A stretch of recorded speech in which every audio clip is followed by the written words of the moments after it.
So this week at work, I want to talk very quickly about what are the big issues that's causing a lot of people to feel exhausted, exasperated, knackered, tired, frazzled, call it what you will. And it's got everything to do with how we make decisions as business leaders. In 1956, a fellow called George Miller did a doctoral thesis on how we process information. And he says we take data points around every decision that we need to make and process it in our working or short-term memory. And once we've made sense of it, we place it in our long-term memory, so we know how to make decisions based on the same issue should the issue repeat itself. And that way, it clears your short-term memory, ready to receive the next set of data points, to make the next decision, and so on.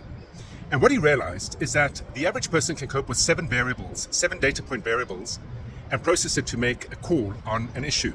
Some can only cope with 5, so 7 minus 2, and some can cope with 9, 7 plus 2.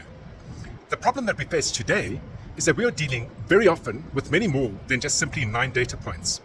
What happens when we overload our short-term working memory is it goes into cognitive fright or flight in the same way that our body does. If you think about when we get a big shock, a big fright, the first thing that happens is we freeze. The next thing that happens is we fight, and then we flight, and eventually, should we not escape the threat, we go into a state called fawn or flop, where the body literally shuts down and you die. That's it. The same thing happens to the mind.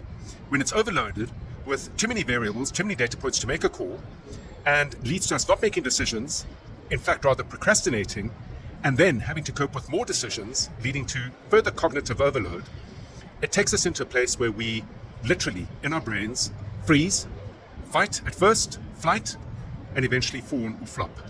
It is unbelievably destructive. It destroys your self-confidence, it destroys the ability for you to lead, it destroys the ability of the business to progress. And the remedy and the solution are 2 things. The first is focus only on what you can control. Rather ignore all the data points that are being fed to us daily, weekly, monthly, every second, through our phones, through TV, through media, through papers, through reading, through people. The next thing is, it's only possible to focus on what you control if you fundamentally simplify your business.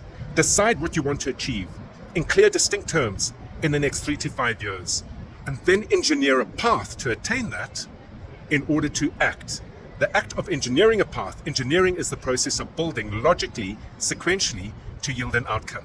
If you engineer a path premised on the current place that you find yourself in, aiming at yielding an outcome defined in the future, it simplifies everything.